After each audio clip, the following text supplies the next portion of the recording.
আসসালামু আলাইকুম। এসএসসি 2025 সালের পরীক্ষার্থীরা, তোমাদের বোর্ড চ্যালেঞ্জ নিয়ে এটা সর্বশেষ আপডেট এবং তোমাদের জন্য সুখবর রয়েছে। এই ভিডিওটা সম্পূর্ণ দেখলে বোর্ড চ্যালেঞ্জ বিষয়ক আর কোনো তোমাদের মনের ভিতরে প্রশ্ন থাকবে না, কারণ এই ভিডিওতে আমি দেখাই দিব কোন কোন শিক্ষার্থী বোর্ড চ্যালেঞ্জের মাধ্যমে পাস করেছে এবং কোন কোন শিক্ষার্থীর রেজাল্ট পরিবর্তন হয় নাই। এটা আমি সরাসরি তোমাদেরকে প্রমাণ সহকারে দেখাই দিব। ভিডিওটা সম্পূর্ণ তোমরা দেখতে পারলে আর কোনো ভিডিও তোমাদের দেখা লাগবে না ইনশাল্লাহ। একদম রেজাল্টের দিন তোমরা রেজাল্টটা পেয়ে যাবে। তো এই ভিডিওতে সম্পূর্ণ বিষয়কে আমি তুলে ধরতেছি। এখানে তোমরা দেখো, প্রথমেই আমি যে বিষয়টা নিয়ে কথা বলবো, এখানে যারা বোর্ড চ্যালেঞ্জ করেছো সকলেই কিন্তু আশাবাদী যে ভাইয়া আমার রেজাল্টটা পরিবর্তন হবে। কিন্তু দেখো, এখানে সকল পরীক্ষার্থীর রেজাল্ট কিন্তু পরিবর্তন হবে না। এখানে যাদের রেজাল্ট অকারণে ফেল চলে আসছে তাদের রেজাল্ট পরিবর্তন হবে সরাসরি। এখানে তোমাদের অনেক ভুল হয়েছে এবং শিক্ষা বোর্ডের ভুল হয়েছে। তো এখানে যদি শিক্ষা বোর্ডের ভুল এবং তোমাদের যদি ভুল থাকে, সেক্ষেত্রে এই ভুলটা হচ্ছে সরাসরি শিক্ষকেরা হচ্ছে পুনরায় আবার কিন্তু দেখবে।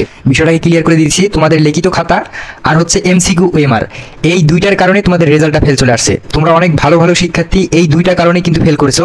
এবং লিখিত খাতার ক্ষেত্রে যারা অকারণে ফেল করবে তাদের এখানে খাতাটা কিন্তু পুনরায় আবার মূল্যায়ন করতেছে, মানে শিক্ষকেরা তোমাদের লিখিত খাতা পুনরায় মূল্যায়ন করতেছে। প্রথম যে শিক্ষকটা তোমার খাতাটা কাটছে সেই শিক্ষক কিন্তু আবার মূল্যায়ন করতেছে না, এখানে অন্যান্য শিক্ষকেরা তোমাদের খাতাগুলোকে পুনর্নিরীক্ষণ করতেছে, মানে পুনরায় আবার দেখতেছে।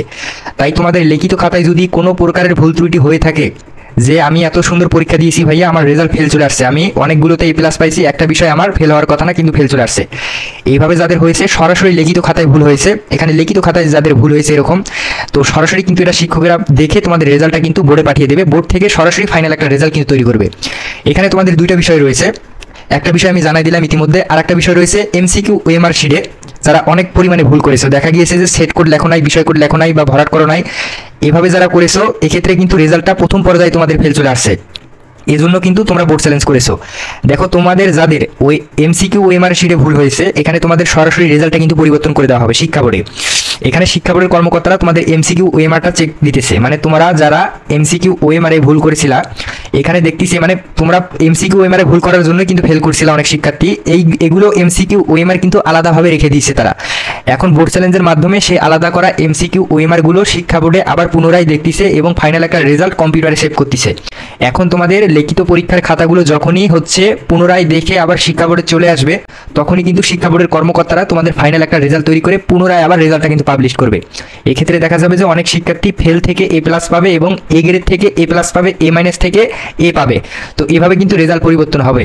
এক্ষেত্রে তোমাদের অনেকেরই প্রশ্ন যে ভাইয়া আমার লিখিত পরীক্ষার খাতায় কোনো সমস্যা হয় নাই, কিন্তু আমি লিখিত পরীক্ষার খাতায় 1 থেকে 2 নাম্বার শর্ট পেয়েছি, এক্ষেত্রে কি আমাকে দেওয়া হবে?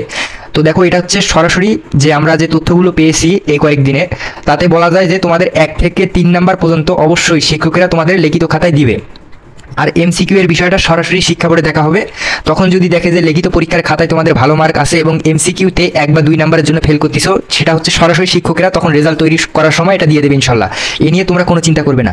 এবং আরেক ধরনের শিক্ষার্থী এখানে বোর্ড চ্যালেঞ্জ করেছে যে ভাইয়া আমি 1 বা 2 নাম্বারের জন্য A+ পাই নাই, বা 1 বা 2 নাম্বারের জন্য আমার 80 হয় নাই, 80তে A+, 1 বা 2 নাম্বারের জন্য আমার 80 হয় নাই, এক্ষেত্রে আমি বোর্ড চ্যালেঞ্জ করেছি, এক্ষেত্রে কি আমার রেজাল্ট পরিবর্তন হবে নাকি, এটা তোমরা জানতে চেয়েছো অনেকেই।